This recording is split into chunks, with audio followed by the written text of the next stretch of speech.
What's going on guys, CasualSavage here, and in this video I have a bit of a lengthy tutorial for you, but you're going to be able to create a smooth particle logo animation in After Effects. Now for this you will need a plugin known as Particular from Trapcode, and it is a paid plugin, so there is some ways to get it. So here we are in After Effects, and the first thing we need to do is create a new composition. So to do that, come up to Composition, select New Composition, and then of course make sure you select what you want your resolution to be. Now I'm going to be picking 1920 by 1080, and I'm also going to be keeping it at 30 frames per second. Now the next thing I'm going to do is drag and drop my logo into the composition here, and I'm also going to drag and drop it onto the timeline. From here, I'm then going to right click, select new, and select a solid. And this is going to be our background. So I'm going to pick it just here, and I'm going to select OK and OK. So we're going to drag this underneath the logo. So of course we can see our logo on top, and then we're coming over to the effects over here. Now if you don't see the effects, then come over to Window and then select Effects and Presets. Now what you're going to do here is simply type in ramp, and you can see it's going to be known as gradient ramp. If you're using older versions of After Effects, then it may just be called ramp. So I'm going to drag and drop this directly onto the background. As you can see, this is what we'll get, and from here we will be changing the ramp shape from linear to radial. And then we'll also be changing the blend with original from 0% to 20%. And the next thing we're going to be doing, you'll see this dot in the center here, we're going to drag this down to the center, and then the dot at the bottom, we're going to drag this down so the darker shadow comes out a bit, like this. Now the next thing we're going to be doing is selecting our logo here. We're coming up to Layer, and we're going to select Pre-Compose. From here you can leave the name as it is and just select OK. And then you want to double click it. So you can see we are now in its own composition of the logo by itself. What you're then going to do is making sure you are selected on the logo, then come up to the top and select the rectangle tool. Simply left click and draw out a rectangle to match the height of your video track here, and of course your logo. And then what we're going to be doing is coming across on our timeline. Now this depends how quick or how slow you want this effect to happen. So I'm going to come across on my timeline, and this is at 5 seconds. I know that because it says it right here. Well, almost 5. And all I'm going to do here is come to the mask, and then we're going to toggle the animation on mask path. Now you'll notice this diamond has appeared. This is a keyframe. We're then going to come to the beginning, and we're going to use the right arrow on our keyboard and bring this across to this side. So then you'll see another diamond has appeared here right at the start, and that's what we want. From here you then want to also change the mask feather to 35 and just select enter on your keyboard, and we are done here. We're going to head back over to the original composition, and you'll see this is now currently what we have. Pretty simple. So from here we're going back up to the effects and presets, and we're going to type in linear. And we want linear wipe, which is under the transitions tab. Now before we go any further, we're going to come back to our project, and we're going to drag on our logo PNG file again, and we're going to drag and drop this underneath the composition. Now with that linear wipe, we're going to drag and drop it onto that logo we have just added in, so not the composition logo. From here we're going to be changing the wipe angle from +90 to -90.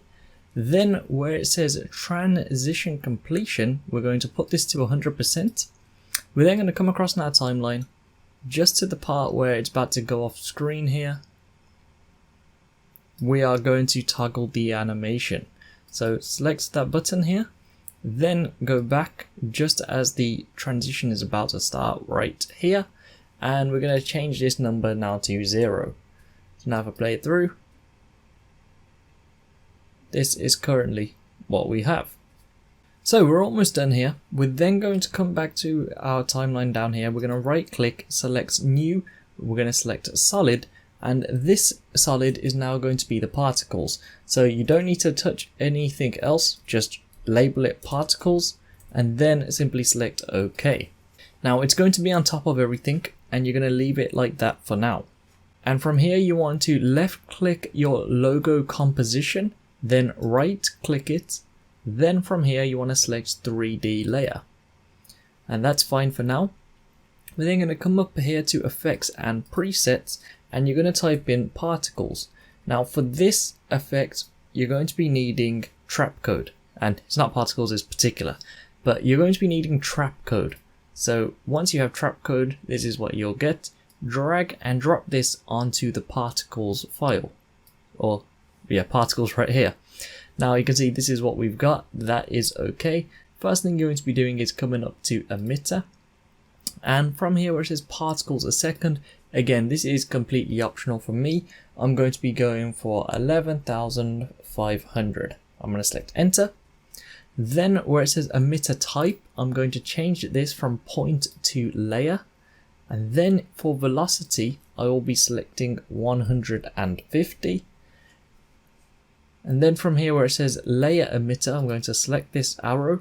And where it says layer and where it says none, I'm going to change this to logo PNG comp 1.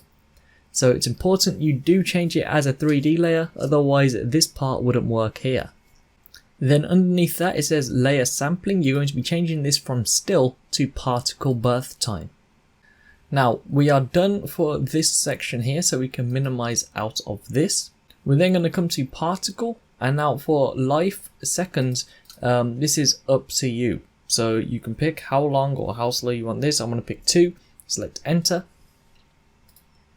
Particle type, you can see you can pick a bunch of different ones here. Me personally, I think sphere does look the best. And for the feather, we're going to change this from 50 to 0. Now we're almost done. Where it says size over life, we're going to select this arrow. You will need to spread this across so you can see all this box here. And we're going to be selecting this one here, which looks like stairs. So select that, and as you'll see, it'll produce a straight red line going down.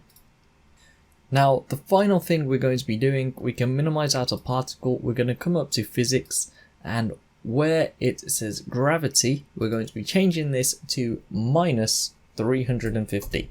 Now this is optional, it depends how you want your particles to work, but now if I play this through, you can see as it disintegrates, all them particles are going to go up. Now the reason it's going up is simply because we changed the gravity. So if I change that to 350, these particles, instead of going up, will now drop. So you can see, falls apart like that. So you can have fun with this, you can be as creative as you would like to. You can even put 90 degrees and you can see it will go off to the side like this. But there you go. Just like that, that's how you can create a disintegration effect in After Effects. It has been quite a long tutorial, but hopefully you've been able to follow. It is very simple, it's just 18 steps and you've done it. So make sure you do follow this tutorial carefully, take your time, and you don't want to rush it, because if there's one thing that goes wrong, then you'll have to restart. And like I mentioned, you will be needing particular from trap code, and there are many ways you are able to get that.